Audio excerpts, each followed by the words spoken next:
আল্লাহর ঘর মসজিদ লুণ্ঠন হলো, এতে কারো হাত কাঁপলো না। অনেক মুসলমানকে আমি কান্না করতে দেখেছি, আমারও বারবার চোখে পানি চলে আসছে। সে আল্লাহর ঘরটা এদের হাত থেকে রক্ষা পেল না। গত ৫ আগস্ট হামলা ও লুটপাট থেকে রক্ষা পায়নি মসজিদও। সবার সামনেই লুট হয় মসজিদের মাইক, পাখা, দরজা, জানালা, খুতবার মিম্বার সহ সবকিছু। এই মসজিদের কিছুই বাকি নাই।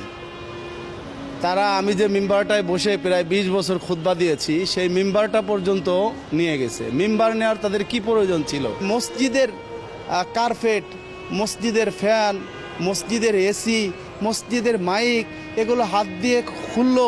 এদের হাতটা একবারের জন্য কাঁপলো না যে আল্লাহর কাছে কি জবাব দিবে এরা?